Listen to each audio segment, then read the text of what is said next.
A loud pop shattered the silence, followed by the unmistakable thump, thump, thump of a blown tire.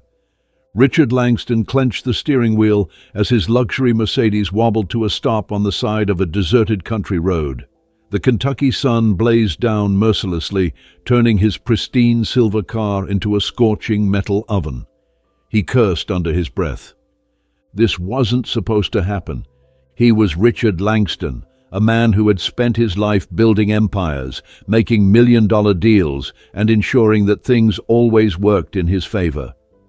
But here he was, stranded, miles away from the city, with nothing but the hum of cicadas and the distant rustling of trees for company. Richard tapped his phone screen. No signal, of course. He exhaled sharply, rubbing his temples. His perfectly tailored suit was already clinging to his back with sweat. He wasn't used to waiting. He wasn't used to problems that couldn't be solved with a simple phone call. Minutes passed, then more. He leaned back, staring out at the empty road ahead, not a single car in sight. Then, in the distance, a figure. Someone was walking toward him. A boy. Richard squinted, shielding his eyes against the sun. Who was this kid? He was maybe 13, 14 at most, wearing a faded t-shirt and worn-out sneakers that had seen better days. The boy's steps were steady, his pace unhurried. Richard felt an unexpected wave of unease. A rich old white man stranded in the middle of nowhere, a young black kid approaching from the distance. His mind flickered back to stories he'd heard on the news. Carjackings, robberies. He sat up straighter, subtly checking that his car doors were locked. The boy got closer, his face calm, unreadable. Then he spoke. "Got a flat, sir?" His voice was steady, respectful, but confident. No hesitation, no fear. Richard hesitated for a moment, then nodded. "Yeah, seems like it." The boy glanced down at the deflated tire, then back at Richard. His expression never changed. "I can help with that?"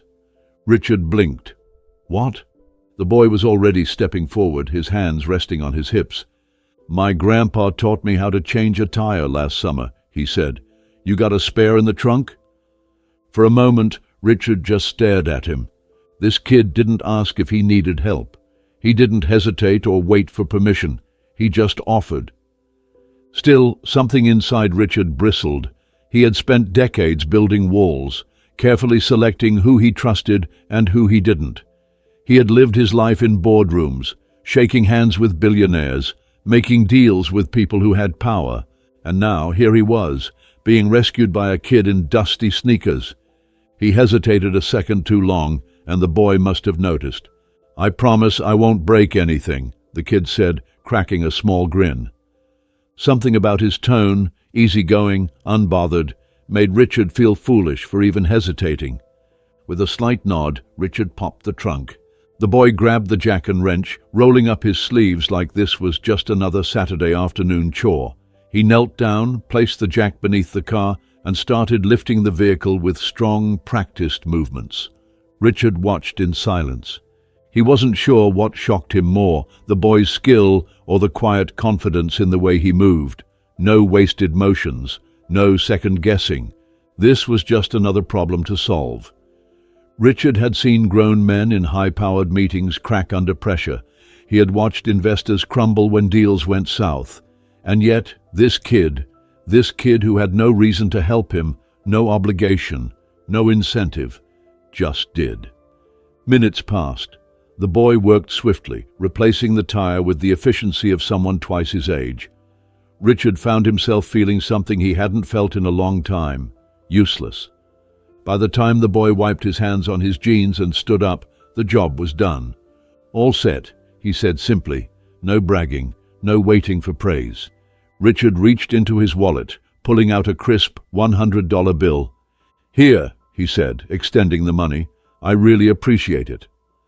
The boy looked at the bill. Then, to Richard's shock, he shook his head. "No, thank you." Richard frowned. Maybe he didn't hear right. "I mean it," Richard said, pushing the bill forward. "It's the least I can do." But the kid just stepped back, hands tucked into his pockets. His face was calm, his voice steady. "I didn't do it for money." Richard froze. The words hit him like a slap. The boy offered a polite nod. Then, just like that, he turned and started walking away. Richard stood there, the $100 bill still in his outstretched hand, watching the boy's figure grow smaller down the road. The silence around him felt different now. He had expected a transaction. That was how the world worked. You give, you get. But this kid had just given, without asking for anything in return. Richard slipped the money back into his wallet, slid into the driver's seat, and pulled back onto the road. But something inside him had changed. For the rest of the drive, he couldn't shake the image of the boy walking away, empty-handed, but somehow richer than anyone Richard had ever met. And that, more than the flat tire, was what unsettled him the most. Richard sat in his study that night, staring into the dark amber of his untouched whiskey. The ice had melted, diluting the drink into something weak and unfamiliar, just like the thoughts swirling in his mind. He had met thousands of people in his life, powerful men in tailored suits, sharp women who commanded boardrooms, politicians who could shift economies with a handshake. And yet, it wasn't any of them who had left an impression on him today. It was a kid in worn-out sneakers who had more dignity than some of the richest men Richard knew. He swirled his drink, his mind drifting back to the moment, the way the boy had stepped back when offered the money, not out of hesitation, but principle, the way he had walked away without looking back. Richard couldn't let it go. It wasn't just curiosity, it was something deeper. He grabbed his phone, searching local maps for the area where he had broken down. The name of a small town blinked on the screen. Harlan, he'd heard of it before, in passing. A town where jobs were scarce, where people struggled but carried on. Something inside him urged him forward. By morning, Richard was on the road. The drive to Harlan was nothing like the roads he was used to. Gone were the polished highways and corporate skyscrapers. Here, the roads wound through fields and forests, dotted with rusted mailboxes and faded signs advertising businesses that had long since shut down. The town itself was small, quiet, worn down, but not broken. A handful of stores lined the main street, their signs weathered by time. People moved with purpose, but at a slower pace than the city. No rush, no urgency, just life. Richard parked near a tiny cafe, the kind of place where regulars had been coming for decades. As he stepped inside, the smell of fresh coffee and homemade biscuits wrapped around him, and for a moment he felt out of place. A rich man in a town where money didn't mean much. An older woman behind the counter raised an eyebrow at him. "Morning," she said. "Can I get you something?" Richard hesitated. He had no idea how to do this. "I'm looking for someone," he said finally. "A young boy, about 14. Helped me out yesterday when my car broke down." The woman studied him, then wiped her hands on her apron. "Sounds like you met Marcus," she said. "Good kid." Richard felt something shift inside him. Marcus. He finally had a name. "Do you know where I can find him?" The woman gave him a curious look, but nodded. "Lives with his mama on the east side. Small house by the old train tracks. Can't miss it." Richard thanked her and left. He couldn't explain why, but his pulse quickened.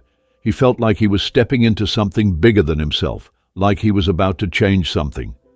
The east side of town was different. Houses were smaller, older, the paint peeling in places. But they weren't abandoned. They were lived in, loved, held together by people who refused to let life beat them down. He spotted the house the woman had described, a small, weathered home with a sagging front porch. But the yard was tidy, the bushes trimmed. Someone cared about this place. He stepped out of his car, feeling the weight of his own presence. As he approached the door, it opened before he could knock. A woman in her early 40s stood in the doorway, her eyes sharp and guarded. She didn't speak right away. She just looked at him. Richard suddenly realized how this must look. A rich white man standing on her porch, asking for her son. He cleared his throat. I met your son yesterday. Marcus. He helped me with a flat tire." The woman's expression softened, but only slightly. "That sounds like my boy," she said, crossing her arms, always helping folks. Richard hesitated. He had spent his life in control of every conversation, but here, with this woman standing firm on her porch, he felt like a student, not a teacher. "I just wanted to thank him properly," Richard said. "He wouldn't take anything from me, and I guess I just wanted to understand why." That made the woman smile, a small, knowing smile, the kind only a mother could give. "You're not the first one to ask that," she said. She stepped aside, motioning him in. Richard wasn't sure what he expected, but the inside of the house surprised him. It was small, but full of life. A worn-out couch sat in the living room, its cushions neatly arranged. Framed photographs lined the walls, some old, some new, all filled with smiling faces. A wooden table in the kitchen was covered in schoolbooks and papers, a pencil still resting where Marcus had left it. This wasn't just a house, it was a home. The back door creaked open and Marcus stepped inside, a hammer in his hand, his t-shirt stained with dirt. His eyes widened slightly when he saw Richard sitting there. "Mister?" he said, surprised. Richard felt an odd sense of nervousness. "Hey, kid." Marcus glanced at his mother, then back at Richard. "What are you doing here?" Richard exhaled. "I couldn't stop thinking about what you did for me yesterday," he admitted, "and I wanted to say thank you." Marcus shrugged. "You already did." Richard shook his head. "Not really. I think you taught me something yesterday, and I just—" He paused, choosing his words carefully. "I wanted to know more about you." Marcus's mother leaned against the counter, watching the exchange closely. "You ain't got to do that," Marcus said simply. "Helping people don't need a reason." Richard felt his throat tighten. He had spent his entire life surrounded by people who only helped when there was something in it for them, a deal, a favor, an exchange. But this boy, standing barefoot in his own kitchen, had just summed up something Richard had never fully understood. "I know," Richard said finally, "but that doesn't mean people shouldn't help back." Marcus's mother gave him a careful look. "We don't take handouts, Mr. Langston," she said. "We work for what we have." Richard shook his head. "This isn't a handout, it's an opportunity." She studied him for a long moment. "Opportunity for what?" Richard looked at Marcus. "You want to be an engineer, right?" Marcus's eyes flickered with surprise. He hadn't expected Richard to remember that. "Yes, sir," he said slowly. Richard leaned forward. "Then let me help." Marcus opened his mouth, but his mother spoke first. "You're offering something, Mr. Langston," she said, "but what do you want in return?" Richard hesitated, then he smiled. "For the first time in my life, nothing." Angela studied Richard for a long moment, her arms crossed. She had spent years protecting Marcus, shielding him from the world that didn't always play fair, that didn't always see kids like him the way they deserved to be seen. And now, here was this man, a man who clearly had money, power, influence, sitting in her kitchen saying he wanted to help. She had heard empty promises before, so she asked again, her voice steady. "Why?" Richard exhaled, leaning back in his chair. "I don't know," he admitted. And that was the truth. All he knew was that for the first time in years, something had cut through the fog of his perfectly ordered life. He had spent decades thinking success was measured by stocks, profits, control. But now, sitting here in this tiny kitchen, surrounded by the warmth of a home that had none of those things yet somehow had everything, he realized how little he actually understood. Angela watched him closely. She had seen men like him before, men who made decisions for people without asking, men who thought throwing money at a problem was the same as solving it. But he wasn't offering money. He wasn't offering charity. He was offering something else, something even rarer, understanding. She glanced at Marcus, who was sitting at the kitchen table, arms resting on the wood, eyes locked onto Richard with that same quiet intensity. This was Marcus's decision. So she said nothing. After a long silence, Marcus finally spoke. "You really mean that?" he asked. That you don't want nothing?" Richard met his gaze. "I mean it." Marcus nodded slowly, considering. "You want to help?" Marcus said, tilting his head. "Then teach me something. Teach me what you know." Richard blinked. "What I know?" Marcus shrugged. "You run businesses, right? You got money, you built things. If I'm going to be an engineer, I got to learn how to build things too. Not just houses, not just cars, ideas." Angela raised her eyebrows slightly, impressed by the boy's response, but saying nothing. Richard chuckled, shaking his head in disbelief. "You're something else, kid." Marcus just grinned. "So, we got a deal?" Richard reached out and shook the boy's hand. "Yeah, we got a deal." And in that moment, something shifted, because Richard hadn't just offered an opportunity, he had just been given one. The next morning, Richard made his first call before the sun even finished rising. By noon, trucks started rolling into Harlan. Angela stood on the porch, arms crossed, her face unreadable as men with tool belts and blueprints walked across her front yard. Marcus watched from the steps, eyes wide, as the workers unloaded stacks of lumber, fresh paint cans, new shingles, and even a brand new front door. Richard pulled up in his car and stepped out, clipboard in hand, suit jacket off, sleeves rolled up. Angela was the first to speak. "You said this wasn't charity," she said, "but this sure looks like it." Richard shook his head. "It's not." Angela waited. Richard took a breath. "This house, this home, it deserves to be strong, not because you need a handout, but because people like you and Marcus, you don't just survive, you build." Angela held his gaze for a long time. Then she gave a single nod. "Then I guess we got work to do."